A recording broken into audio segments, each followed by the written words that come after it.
Good evening, everybody.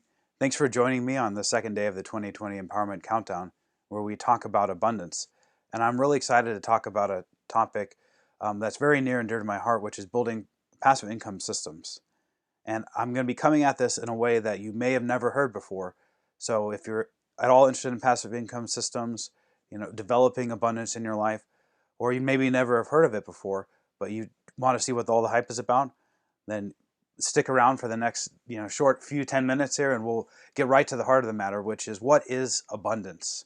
um, and for many in our society, abundance may just be having a big number in your bank account, but in reality there's so much that money can't buy, and there's so little actually there that yes, you can buy a lot of stuff, but it isn't really, in my opinion, abundance, especially in the case where something unforeseen happens, or there's a financial crisis, or you never know what could be coming along the pipe. And money in the end is a piece of paper or a number in a computer. Real abundance, in my opinion, is clean food, good water, abundant energy, self-generating energy, family, and all the things that come with that. And so for me, building abundance isn't just about the money. Yes, you will need some, but it's about developing a life system around you where that sustains you, that supports you, and makes you feel both happy and fulfilled as a contributor in that system and in society. So then what is passive income? Coming from this new definition, I've changed what the general concept of passive income is. Coming from uh, the financial gurus who talk about passive income, they generally are talking about a business or an investment where you don't need to continually work to get money back. Generally, you put a lot of effort up front, you invest in it up front with your time and your money to get it going, and then once it's launched, once it's out in the world, it by itself will propagate and just keep bringing dividends back to you over and over again.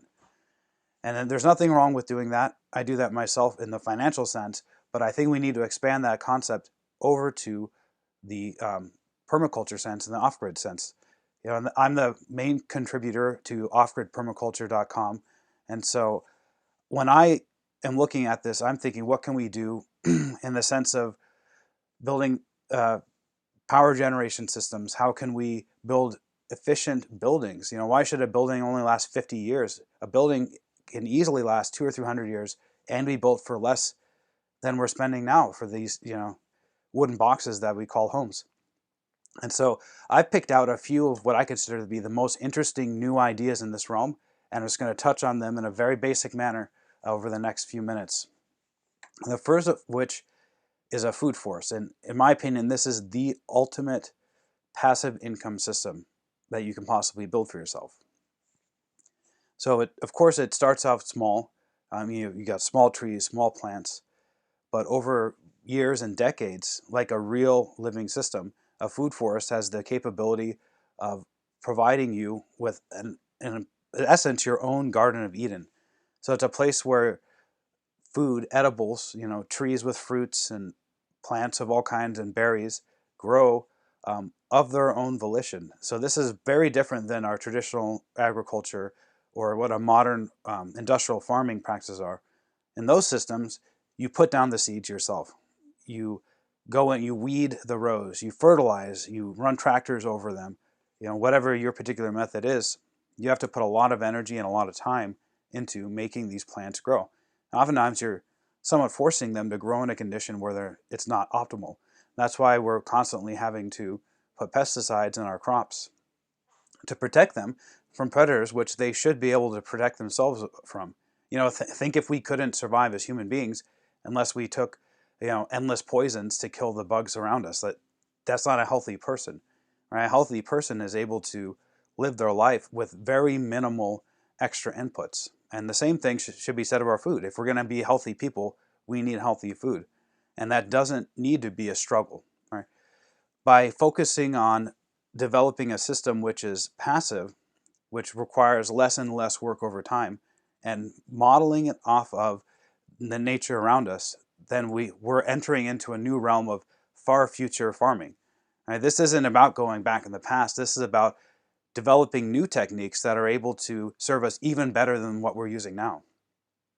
So this is a basic diagram of the kind of things involved when you're designing a permaculture system. But the idea is the whole the whole web of life should be a cycle that is naturally growing. It's should, the ultimate food system would be one that grows almost like a weed. Like you could almost not kill it if you wanted to. Think about the side of the road where people are constantly being hired to go and cut it down and put poison on it. But even still, the life grows back, right?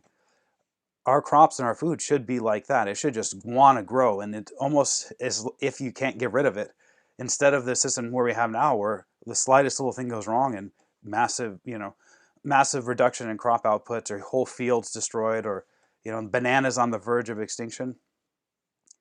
And all along with this is the idea of integrating various pieces of the life around us into a cohesive system that works well. And the classic permaculture example of this is chickens. Right? Chickens are an easy animal to keep, and they're extremely valuable because they have so many good things that they do.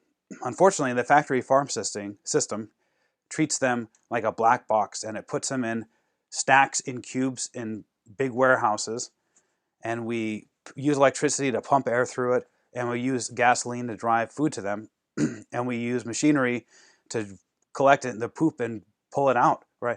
And we're doing all this work just to keep these chickens alive on life support so that we can do whatever it is we're doing with them. But if we can change the way that we look at this and say, how can we make a chicken, or not make a chicken, but use the natural instincts of a chicken to work with us instead of working against what they want to do, and put them in a garden situation like this where they can fertilize the garden, eat the bugs that are attacking it, grow into food while eating the food scraps of the household that they're with. And the big reason why we're not seeing this now is because we've exported all of our food production to large-scale industrial sites. You can't really do that kind of stuff when you're doing chicken production on the hundreds of thousands of heads at a time. When you can do that is on smaller scale food production, homesteads or small scale farms, or permaculture type communities. And so that is an area where the individual, you and I, have the ability to make huge changes in our lives by taking small steps to add these features into what we're doing, right? If you can save a few $100 off of your food bill a month here, a few $100 there, it all adds up. And all along that line is a lot of what I teach in my workshops has to do with developing off-grid power systems. So it's exactly a passive income because you're putting time and you're putting energy and a little bit of money in at the beginning to build up a system which gives you powers for decades into the future. So the return of it just goes on and on and on. And then there is some replacement cost for these. But if you think smart and you think outside the box, we're able to, with power, with water, with heat, save money. And in that sense, we're having income for ourselves because we're getting directly what we really want, which is the energy and the heat and the comfort, instead of paying somebody else to do it. And this is another one that I think that people often overlook, and that's actually the soil and the land around us. Right? Owning a piece of land is one of the most important things that you can do for yourself because land is the most fundamental wealth that you can have. Land in terms of monetary value pretty much always goes up, but in terms of production value, it's something that you can invest into time and time again. And the key, straight to the point of this is the soil. Right? Generally, when you get a piece of land and it hasn't been worked, it will probably have not that good soil. But over the years, you compost, you till it, you grow cover crops, you do different things. You facilitate different activities on the land, so you're not necessarily having to manually rototill the whole thing or something. But to use smart permaculture and no-till type methods to build up the quality of the soil so that every year you're getting more and more and more abundance out of it. So this has just been a few simple ideas. There's so much more out there. Check out my website if you're at all interested in this type of stuff. I've got tons of articles on there, offgridpermaculture.com. And so this has been day 2 of the 2020 Empowerment Countdown, and we're going on for 7 days until New Year's Eve. So if you enjoyed this, please come back and partake of this event again with us tomorrow.